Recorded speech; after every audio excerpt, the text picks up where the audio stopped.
ela não é contemplada com os direitos humanos que está aí na Constituição, enfim, que está no papel. Por exemplo, o direito à moradia, né, um dos maiores direitos humanos. Foi até falado no filme, o direito à terra. E hoje, com esse projeto de cidade, com as UPPs, esse direito à moradia, a cada dia estamos perdendo.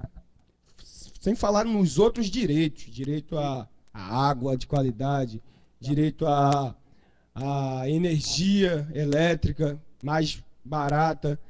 O direito humano é extenso, né? É amplo, não é só direito à terra, direito à água, é direito à vida, como foi falado ao filme, literalmente a vida. A debater o gênero, né? Vivemos num país machista, e não é culpa nossa quando às vezes temos ações machistas, porque a gente foi criado numa pedagogia da dominação, né? Uma pedagogia que uma minoria domina uma grande maioria, e através da mídia, né? Outro direito humano essencial para a gente poder fazer um debate nessa cidade, principalmente é a mídia. No dia 3 de maio de 2011, a nossa rádio comunitária Santa Marta, ela foi tirada do ar, de forma truculenta, de forma violenta, pela Anatel, a princípio, pela Anatel e a Polícia Federal. Sabemos que, na verdade, o Estado está por trás disso. Quando a polícia vai lá, tem uma ordem. E no dia 3 de maio se comemora a liberdade de imprensa no mundo. Então a gente percebe que não tem direito de nada, a não ser de trabalhar, a não ser de criar riqueza para esse Estado, e essa riqueza não fica ao nosso favor, às nossas famílias. Na verdade, a gente só é escravizado 24 horas por dia e ainda a gente dá graças a Deus por estar vivo. Quando entra a UPP no Santa Marta, a gente tem que recorrer a algumas maneiras de reagir. E uma forma de reagir que eu acredito é a pedagógica. Como foi falado aqui, se tivermos escola e democrática, de qualidade, gratuita, a gente pode fazer outro debate nessa cidade. Se a gente tivermos espaços na cidade para debater a nossa realidade, a gente pode fazer construir outra sociedade. Infelizmente não temos. Uma grande maneira de dominar é através da fala. Quando eu falo aqui, ó, você é preto, favelado e tem que ser morto. Isso pode condicionar muita gente a seguir isso. E na maneira que eu possa debater isso, falar, ó, sou favelado sim, porque é político. Eu não moro em comunidade. Comunidade é um Facebook, eu moro na favela, eu sou favelado sim. Quando a partir do momento que eu tenho esse conhecimento, essa instrução, e debater que eu também faço parte dessa cidade e quero meus direitos garantidos como ser humano, como morador da favela, mas que mora na cidade do Rio de Janeiro. Isso pode fazer uma grande diferença.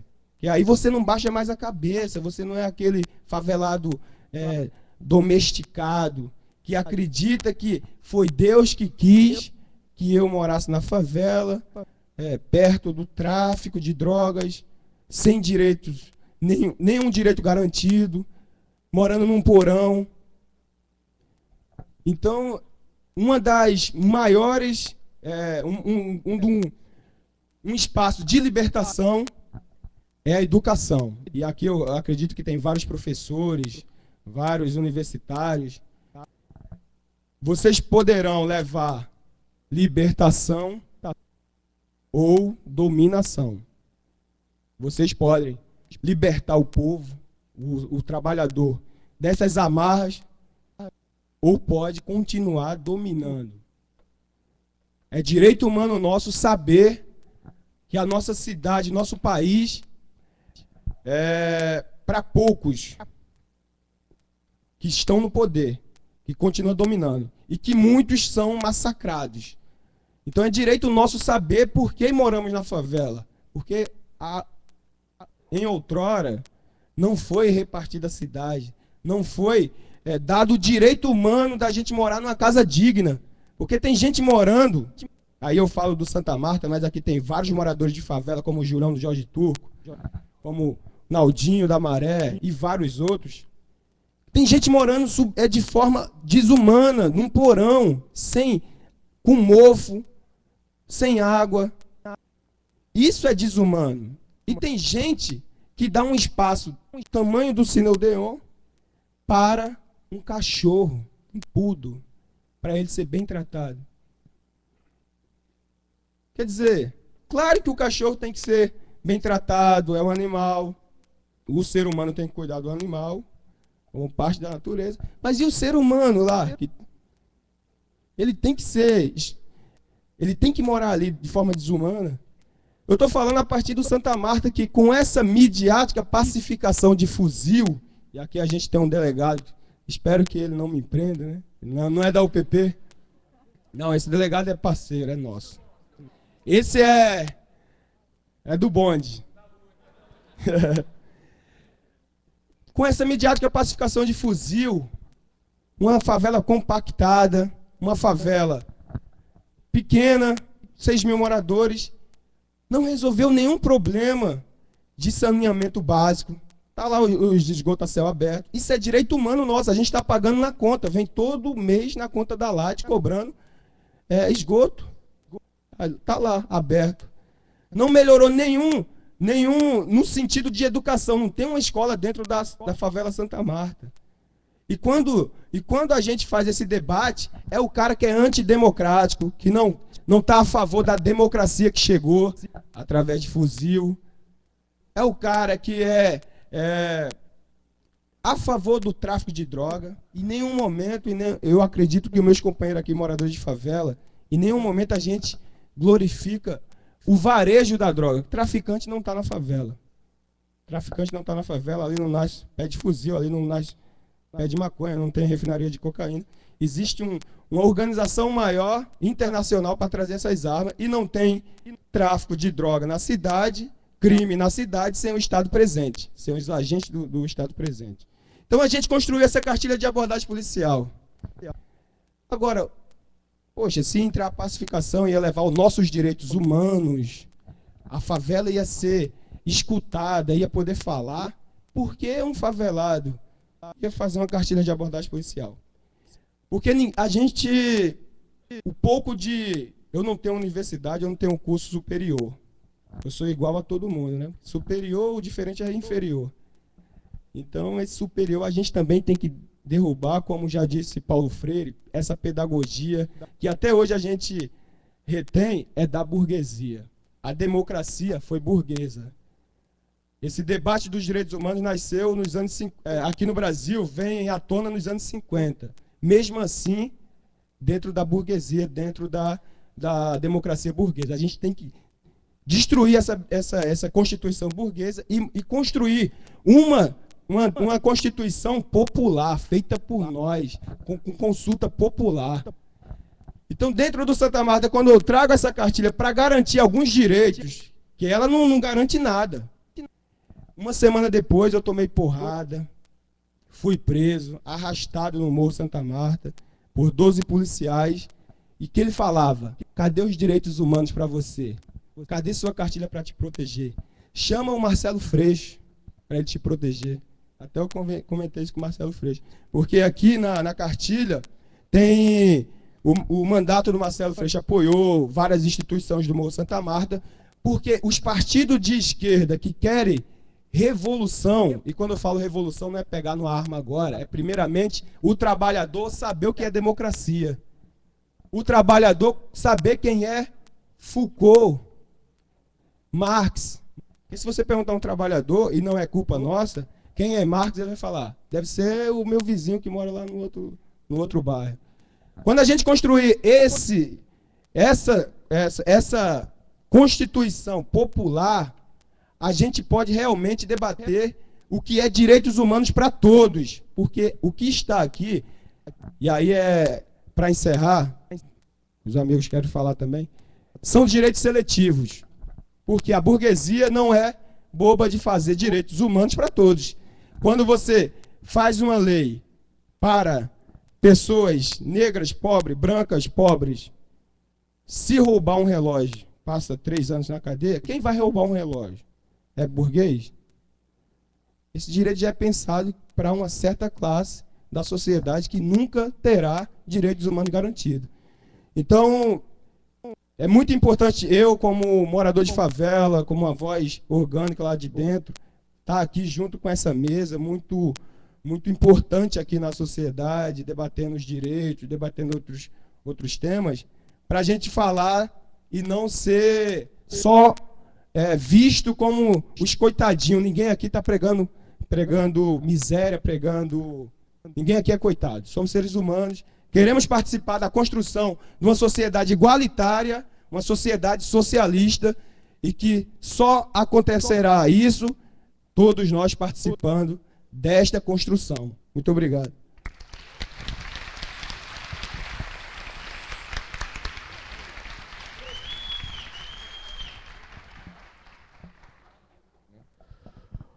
Bom dia a todos. Queria agradecer o convite, né, que foi feito pela organização de estar aqui. Fiel falou como morador da favela, né, eu vou falar como policial. Sou delegado de Polícia Civil, meu nome é Orlando Zacconi, já há 13 anos.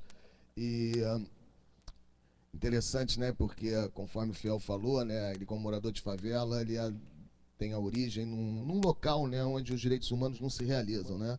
E eu tenho na minha atividade profissional, né, um local onde os direitos humanos não são implementados, né? Porque a polícia é o foco exatamente dessa suspensão, né, dos direitos humanos, que é uma coisa interessante, né? Nós temos um problema muito sério. Desde que os direitos humanos surgiram enquanto norma em abstrato, né, uma declaração universal, enquanto um princípio metajurídico, né, a violação, né, a tudo aquilo que os direitos humanos tentam proteger, e aí vamos falar da vida, que é o direito humano, digamos assim, né, de primeira geração básico, ao qual eu quero me ater hoje, porque eu tenho dedicado os últimos anos ao estudo da violação desse direito humano, que é o direito à vida, cresceu. Olha só que interessante. Foi falado no filme, esse filme é muito bom, só vou fazer uma crítica depois ao letreiro final.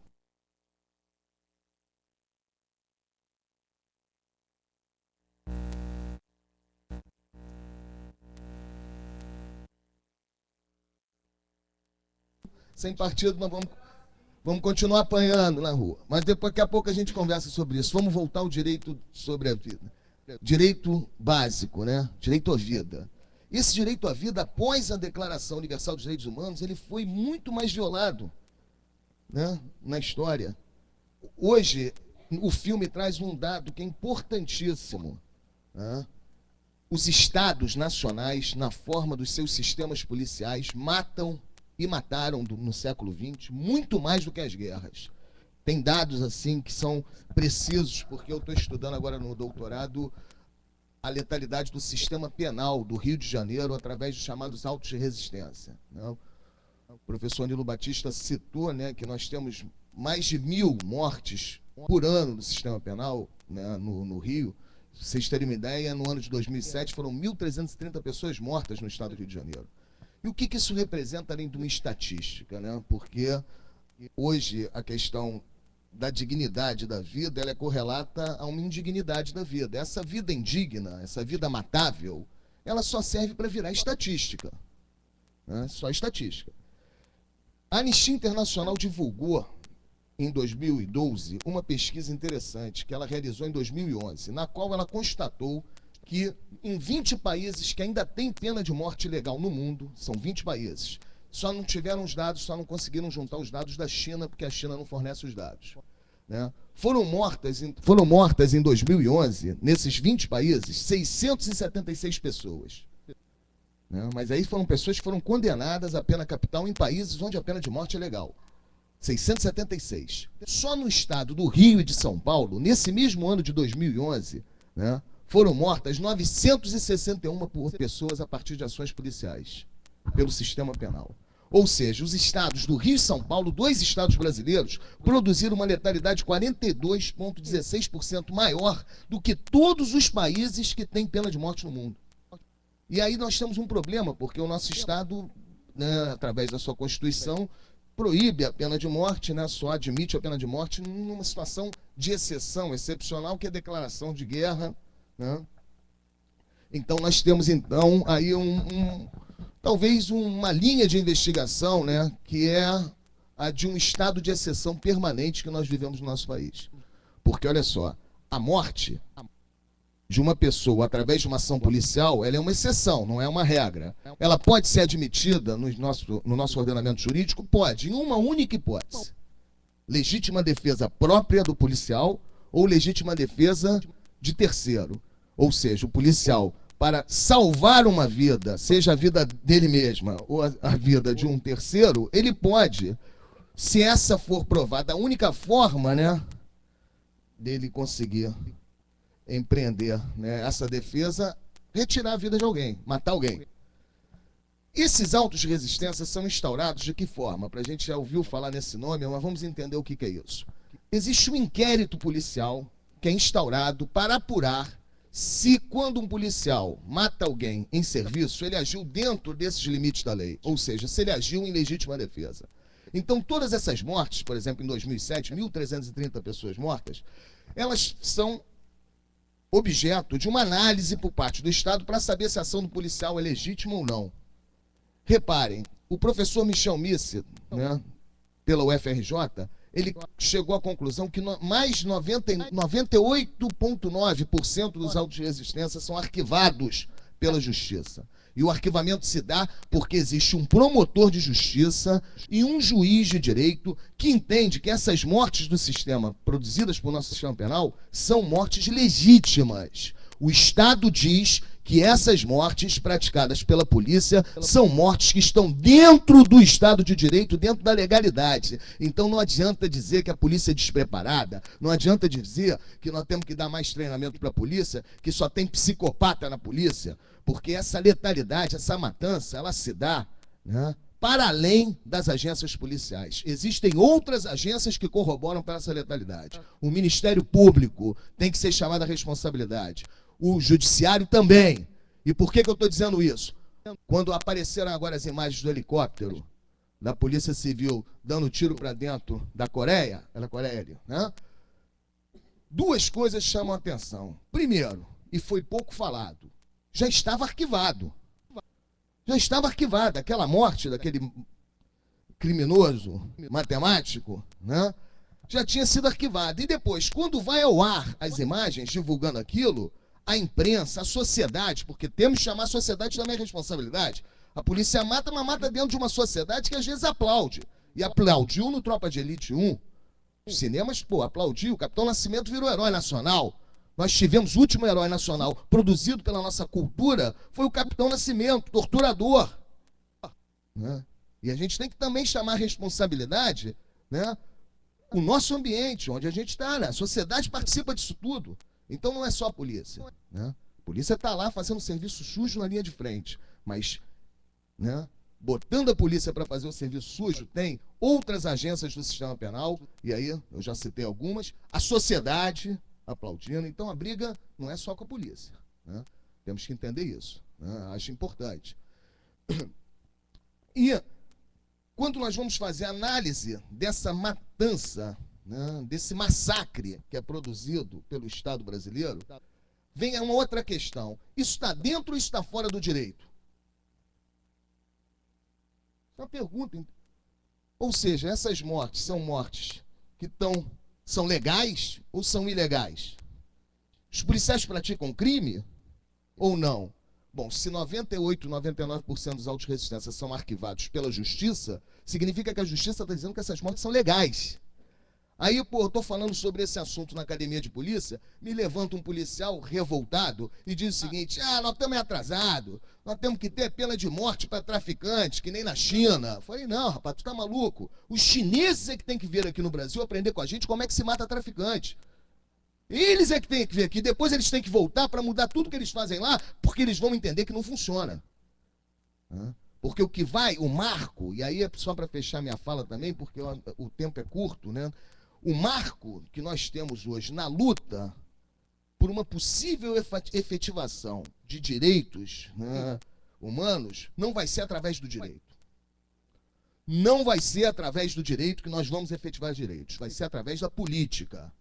É na política que se efetiva direitos. Então nós não temos que, cada vez mais, né, e eu acho que isso, de uma certa forma, tem aparecido hoje nos movimentos populares, de uma certa forma, um certo entendimento de que é na política, não é mais no tribunal. Porque o tribunal, né, ele é feito para suprimir direitos também. Né? Não tenhamos dúvidas disso. Né? O tribunal não é feito para efetivar direitos, é feito para suprimir também. E temos que tomar muito cuidado com os defensores dos direitos humanos que se agarram ao direito. Essas armas não letais que estão aí cegando e matando daqui a pouco, por enquanto só estão cegando, mas daqui a pouco já matou. Essas armas não legais chegaram no Brasil pela mão de um certo grupo de defensores dos direitos humanos que diziam, não sei se ainda dizem, que eram armas que iam reduzir a violência policial. Eu não sei quem é que estava num painel, numa palestra da Boca que a gente fez lá no Circo Voador, sobre esse tema das armas não letais que matam, e eu lá, já tem mais de um ano, defendia que essas armas não eram para reduzir a letalidade da polícia. Porque se a polícia vai para uma área de confronto, onde ela vai se deparar com, né, uma resistência armada, tu acha que a polícia vai com bala de borracha? A polícia vai de fuzil. Então, onde é que nós vamos usar? Nós estamos ampliando o poder de força do Estado. Estamos dando aos agentes policiais armas, né, que não permitem a resistência. E quando nós pensamos o Estado na forma a reduzirmos a zero o direito de resistência, significa que só vai ficar o estado de exceção. Né? Porque o estado de exceção é correlato ao direito de resistência. É um outro tema muito interessante que eu tenho trabalhado. Tanto o estado de exceção como o direito de resistência são momentos, né, de crise profunda do ordenamento jurídico, onde se permite uma ação fora do direito, para se tentar restabelecer a ordem jurídica. Do lado do Estado, ele usa isso cotidianamente nas ações policiais. Toda hora, a polícia, para manter a ordem, né, ela suspende direitos para depois garantir direitos. Primeiro suspende para depois garantir. Né? Mas o que resta a nós, quando nós estamos sofrendo, né, nós estamos do outro lado, sofrendo esse estado de exceção, né, de um estado policial que não nos dá condição de defesa em relação a qualquer um dos nossos direitos? Só resta a resistência. Só resta o direito de resistência. Né? Então, acho que nós temos que pensar, né, profundamente na questão dos direitos humanos, no sentido de problematizá-lo face à existência deles dentro da estrutura dos Estados nacionais. Por quê? Para efetivar direitos humanos, se cria, e isso foi criado pelos filósofos, Locke, Rousseau, né, todos esses caras constroem a seguinte ideia. Né? Essa ideia é que é o cerne da questão. Né? O monopólio do uso e do exercício da força pelo Estado se dá na defesa da sociedade. Pô, tem um livro do Foucault, você falou Foucault, pô, cara, fiel. Aí, tem um livro do Foucault, que é um compêndio de aulas que ele ministrou, né, lá na França, chamada assim, Em Defesa da Sociedade. São uma série de aulas que o Foucault ministrou. Esse livro, ele dá ali o marco de onde está o problema. Todas as violações dos direitos humanos são feitas para a proteção da sociedade, maluco. Então não tem jeito. Né? É tudo para a nossa proteção.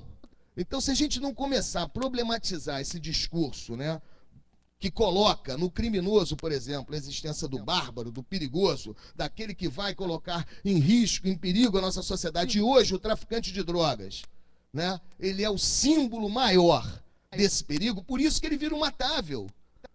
Né? Mas isso é uma repetição, né? Porque desde que se criou o Estado Nacional, existem categorias de pessoas que são matáveis, porque são justamente aquelas que colocam em risco a ordem, né, a pureza, né, da sociedade. Né? Então, em defesa da sociedade, judeu virou piolho, né, e traficante de drogas também é piolho, porque teve um coronel da Polícia Militar que já disse que o inseticida, né, PM, é o melhor inseticida social. Segurança. É mesmo? Do PT? sem comentários, né?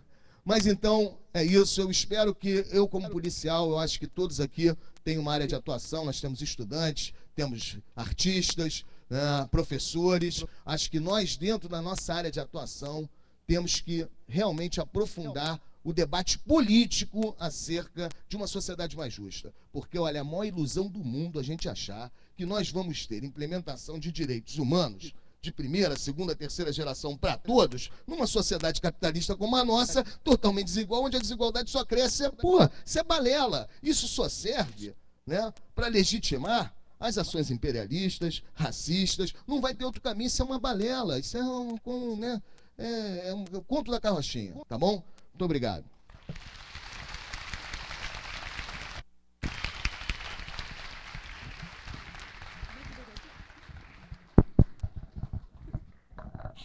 Desculpa. É que eu e o Marcelo estava aqui no modo dueto para saber se a gente seguiria a ordem da liderança, né, que começou a falar em pé e o Marcelo tentando me convencer a ficar sentada. Mas eu estou seguindo aqui, estou seguindo a ordem da mesa, falaram antes de mim. Então, eu acho que primeiro eu quero parabenizar, eu acho que esse documentário ele foi muito feliz passando nesse momento.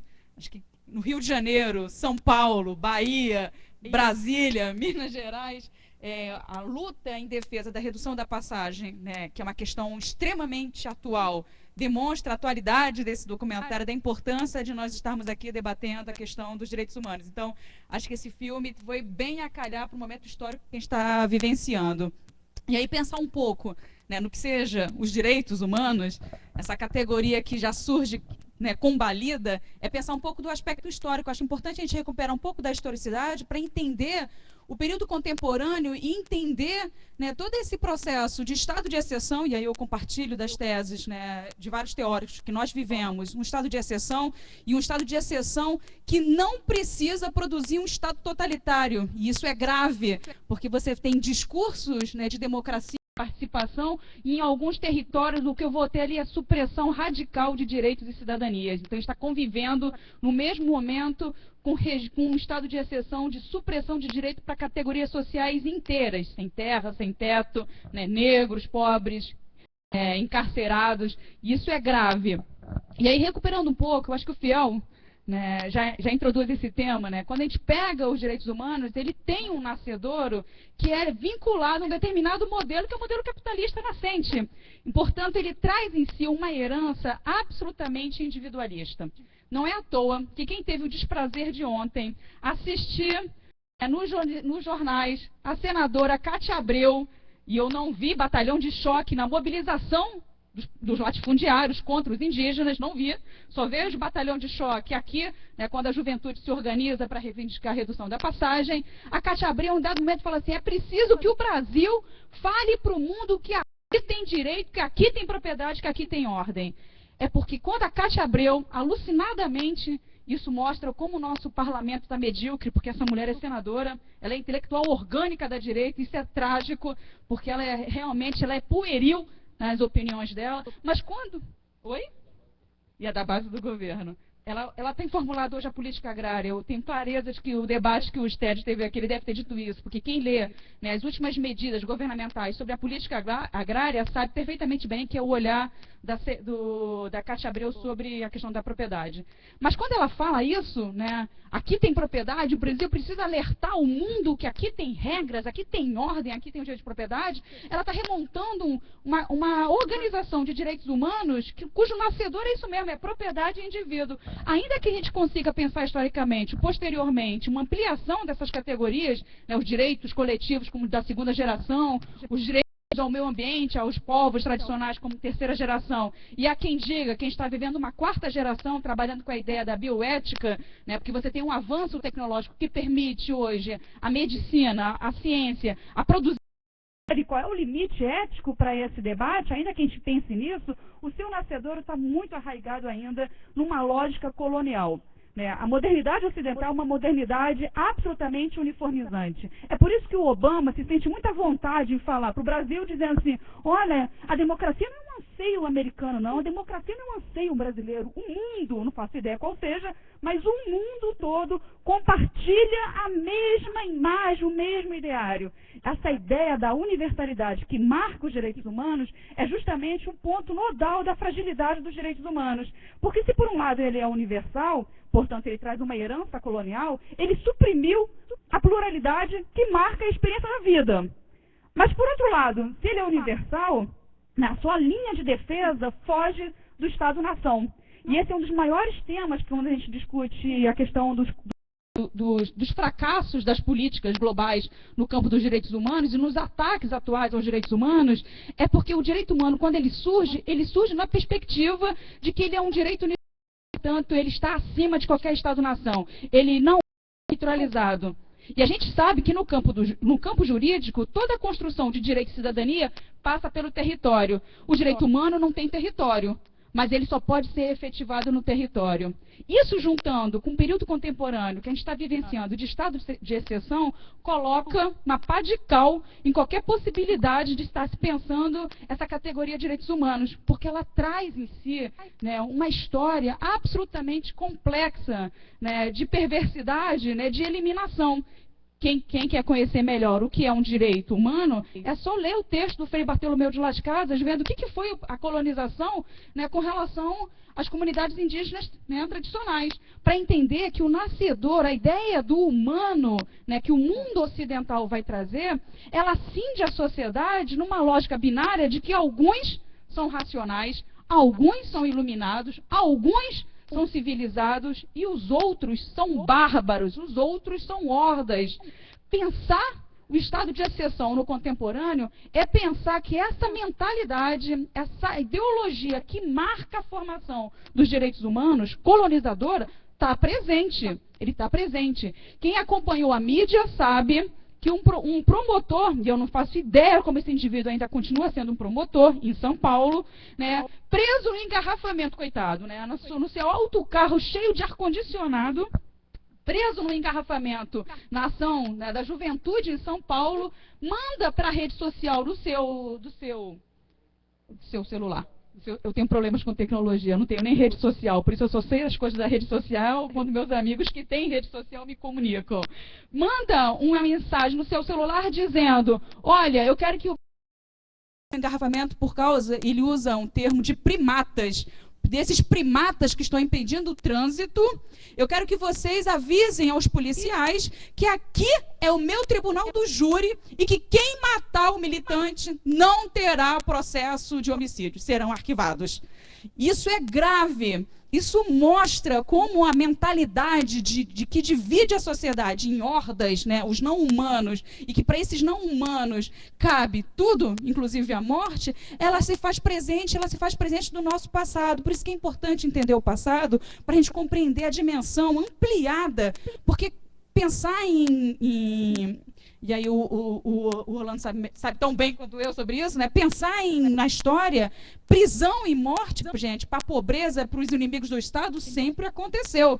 Pega lá o Capital de Karl Marx, que ele tem um capítulo chamado sobre a lei sanguinária, né, em que ele está discutindo como é que o capital vai introduzindo leis punitivas diante da reação do trabalho. Portanto, direito penal para controlar o trabalhador e para eliminar a sua oposição sempre se deu. O que a gente precisa entender, o que há de presente nesse fenômeno global, né, que na verdade vem criando a obrigação de uma reação a essa lógica. E aí o que a gente percebe no contemporâneo é uma potencialização, né, desses discursos, né, de divisão de não humanos e humanos. A frase do Sivuca, a gente pensa que a Pilhéria pensa que é um discurso, né, isolado, mas na verdade ele está presente na sociedade. Ele se faz presente. Se o mapa da violência que foi lançado ano passado vai mostrar, né, que você tem de 2002 até 2010 uma redução de mortes de indivíduos brancos em torno de 28%. No mesmo período, eu tenho um aumento de mortes de indivíduos negros de quase 24%. Então, o fato de eu estar vivendo numa sociedade em que eu consigo vislumbrar que eu tenho uma política de extermínio direcionada para um determinado setor social, nos coloca o grande desafio de estar pensando, né, que gestão é essa, né, que Estado é esse, que política é essa e que mundo eu quero estar construindo e produzindo. Oliveira Viana, que foi um pensador, historiador, né, dos anos 30 no Brasil, extremamente conservador, ele fazia um embate porque ele dizia que todas as ideias liberais que, né, Rui Barbosa, no campo jurídico, queria introduzir no Brasil, era estrangeirismo. E o Brasil, né, tinha uma sociedade amorfa e que, portanto, para conseguir produzir o avanço da sociedade brasileira, nós tínhamos que ter um Estado autoritário. Essa lógica de um Estado autoritário, ela está presente. Ela está presente quando a gente analisa o PP e o Fiel, na música dele, fala: a polícia não entra na minha cabeça. Não foi isso que você disse, nos brindando na sua apresentação? A polícia não entra na nossa cabeça. Mas existe hoje uma tentativa de produção de consenso social através da mídia que vai corroborar com esse estado de exceção. Né, algum tempo atrás, quando a Polícia Militar fez 200 anos, teve um comercial, né, que era o carro da Polícia Militar andando a todo vapor, com a sirene balançando lá. Você achava que era um comercial falando da operação da polícia, aí ela chegava finalmente na favela, e aí saía do carro da Polícia Militar, né, uma enfermeira, uma professora, criando uma imagem de que a cidadania na favela, ela obrigatoriamente vai ser construída pelo aparato de segurança pública. Isso há alguns anos atrás. Com a UPP, eu tenho uma propaganda de um senhor que chega e começa a falar: olha, eu achava que podia levar vantagem em tudo. Eu não sabia que com esse meu comportamento eu podia atingir minha família.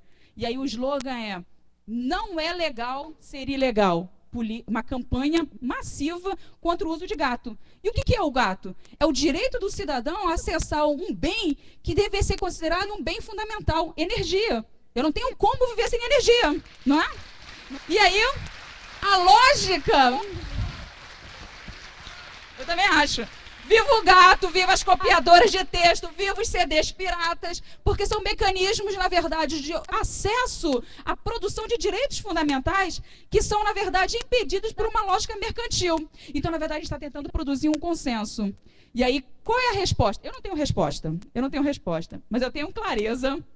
Tem um escritor francês, Marcel Proust, que ele diz o seguinte: se sonhar é perigoso, a resposta não é sonhar menos, a resposta é sonhar mais.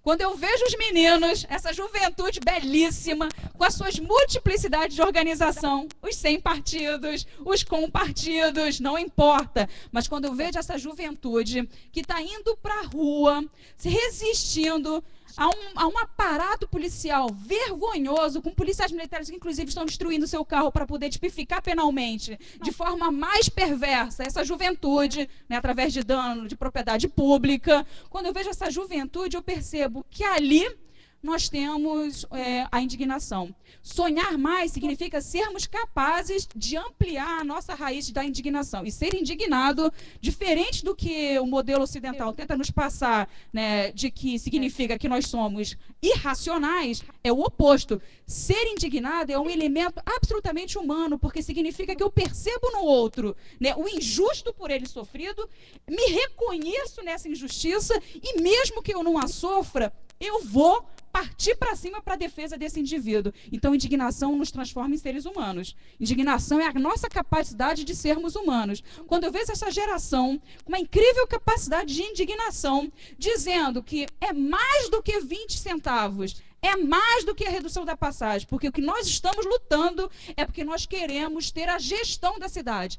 Essa cidade que é feita para o capital não nos interessa. Então, eu fico muito feliz com o documentário, acho que pode ter crítica, mas eu achei muito brilhante o documentário, que terminou com a imagem do passado da ditadura militar e coloca a imagem da repressão policial no presente. Porque, na verdade, discutir o estado de exceção no passado ainda é um problema, mas é aceitável. A dificuldade é a gente perceber que esse estado de exceção está no presente. E a gente só consegue pensar, né, em superar isso com indignação. Por isso, Mário Benedetti, encerrando, já dizia: somente quando eu transgrido alguma ordem é que eu sinto o mundo respirável. Eu espero que essa geração que está transformando o mundo respirável para todos nós, a gente possa ser capaz de ampliar e produzir um mundo melhor.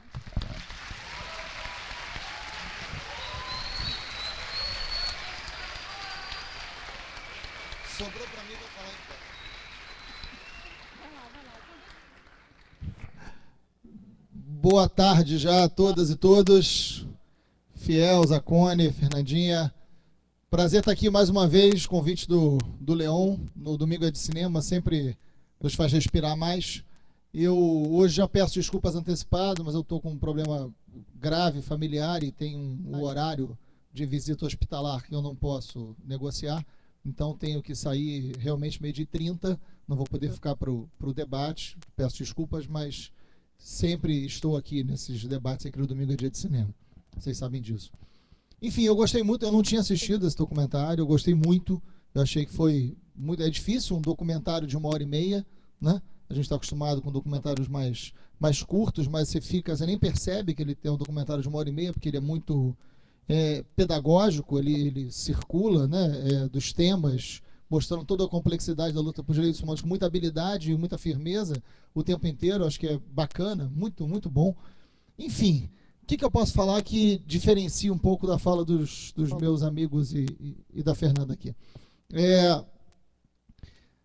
Eu tenho feito uma brincadeira recente, dizendo o seguinte: direitos humanos é tudo aquilo que sobrou do direito do consumidor, né?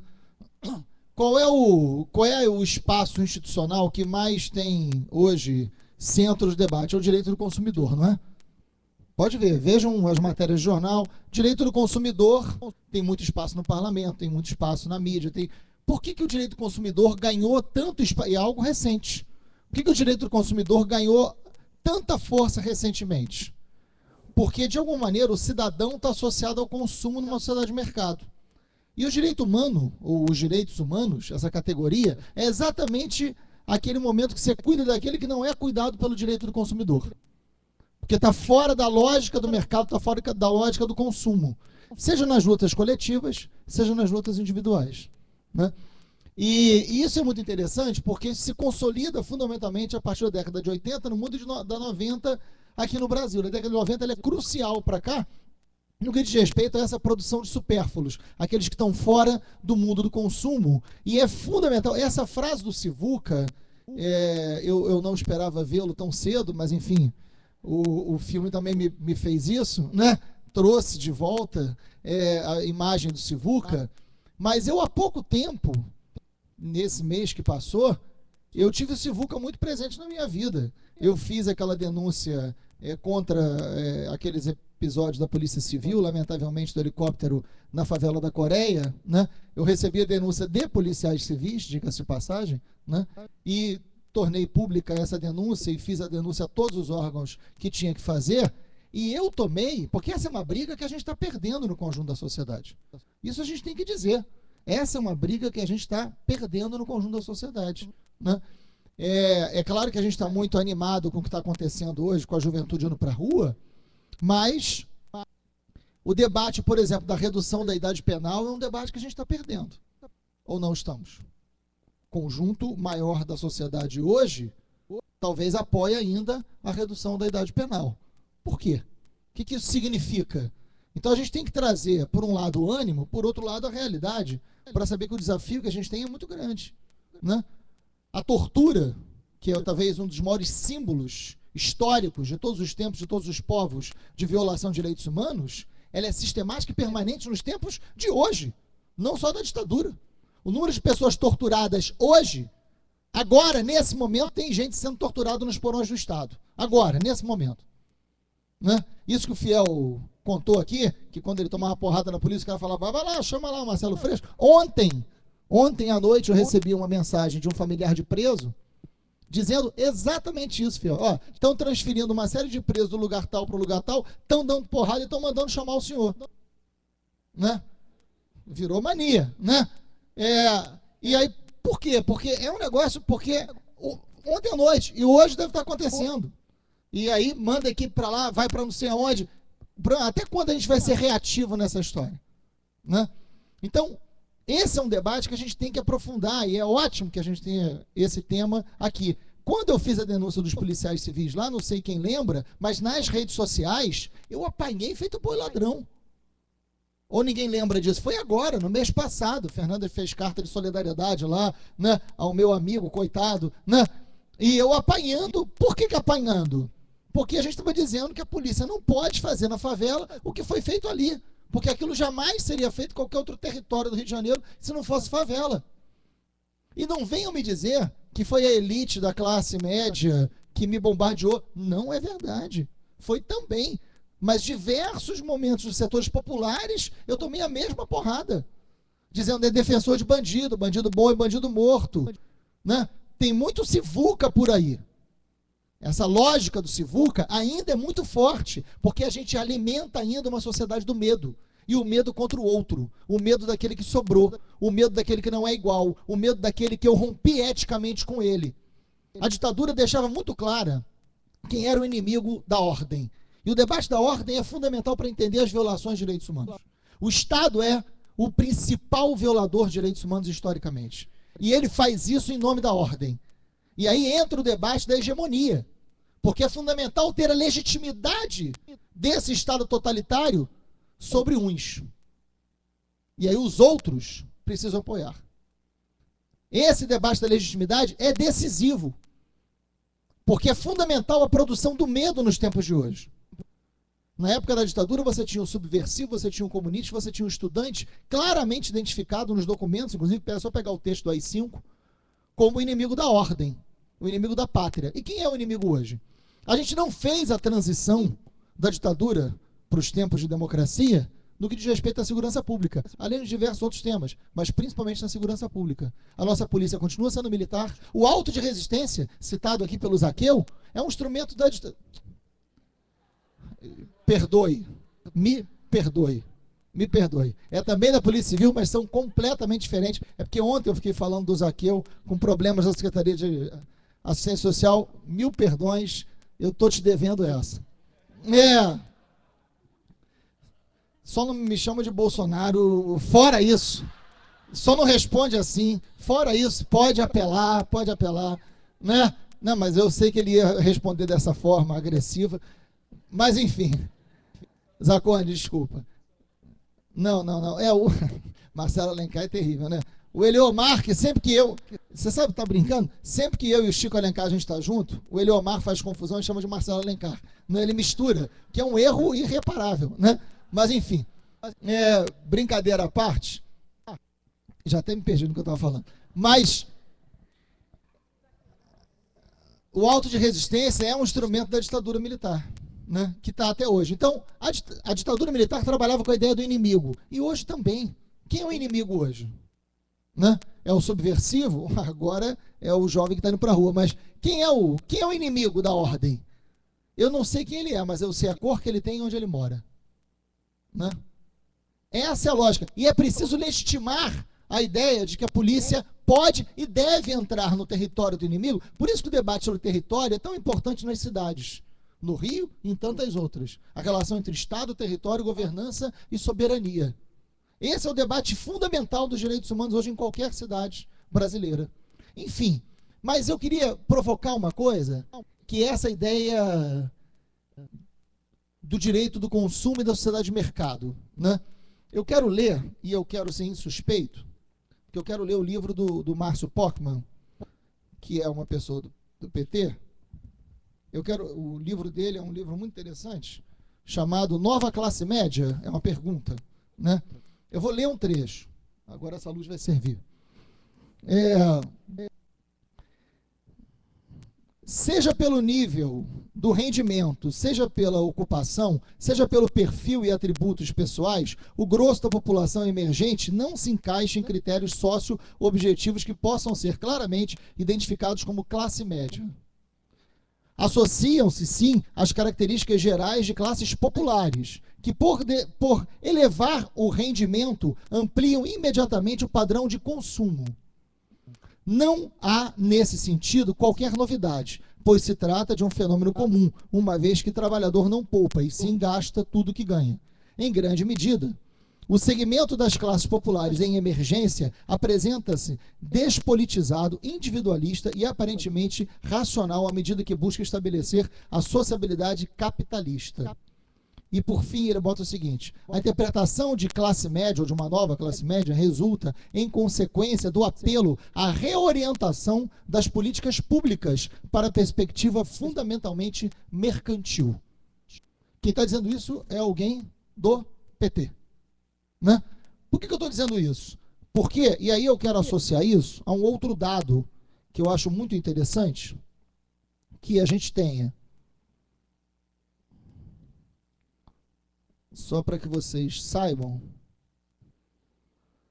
O orçamento de 2013, o orçamento federal de 2013, 42% desse orçamento foi destinado ao pagamento da dívida pública. 42%. Isso significa 900 bilhões de reais. 71 bilhões, e não 900 bilhões, foi destinado à educação. 87 bilhões destinados à saúde, 5 bilhões à reforma agrária. 900 bilhões ao pagamento da dívida. Né? Enfim, com uma semana do que se pagou a dívida, se paga todo o dinheiro investido no Bolsa Família. Por que eu estou dizendo isso? Porque hoje, a lógica que se tem de cidadania está absolutamente vinculada à ideia do consumo, do ingresso no mundo do consumo, e não nos direitos fundamentais de educação, de saúde, de transporte, de moradia. Isso se tornou secundário pela lógica de reafirmação de uma sociedade de mercado como grande instrumento de avanço de um modelo de sociedade. E aí, nesse sentido, para mim, entra o debate mais importante, que é o questionamento. A luta pelos direitos humanos ela é fundamental em qualquer dor singular, em qualquer maltrato, em qualquer preconceito, e também nos povos, os atingidos pelas barragens, os atingidos pela CSA, aqui do Rio de Janeiro, né? Enfim, os povos indígenas, todas, do mais individual ao mais coletivo, a luta por direitos humanos é essencial no processo de reafirmação de luta democrática, de sociedade mais justa. Enfim, mas independente disso, o grande desafio que a gente tem hoje é questionar o modelo de desenvolvimento que está colocado no Brasil. Isso é fundamental, porque o Estado hoje é o principal violador, não só porque ele viola na ponta através da polícia, que é o mais imediato e mais fácil de ser visto, mas o que ele viola por uma concepção de sociedade de consumo que ele reafirma. E mais do que isso, por uma concepção de desenvolvimento que não nos interessa, porque o desenvolvimento e uma sociedade desenvolvida tem que ser aquela que tem respeito à dignidade humana. Uma sociedade não pode ser forte economicamente se uma parcela significativa do seu povo não tem dignidade. Esse é o debate essencial da luta por direitos humanos, porque é fazendo esse debate que a gente sai da defensiva. É fazendo esse debate que a gente deixa de ter que ficar explicando que a gente não é defensor de bandido, que a gente não defende uma coisa ou outra, a gente precisa sair da defensiva. A gente precisa ter uma lógica de reafirmação de um outro modelo de sociedade que não só é possível, mas é necessário. Então a luta por direitos humanos não é a luta dos militantes, esse pessoal de direitos humanos, como se fala.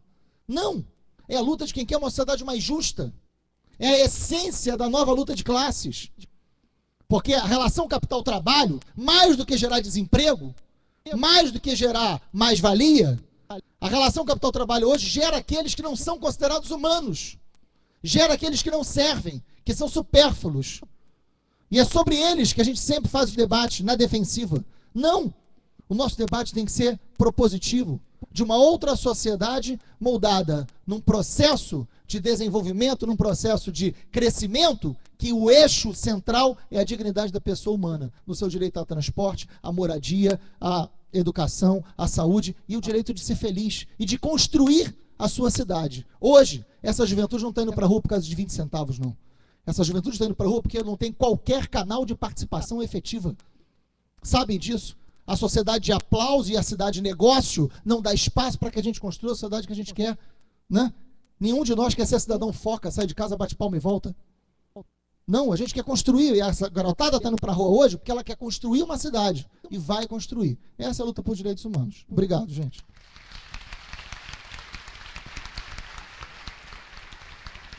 Valeu.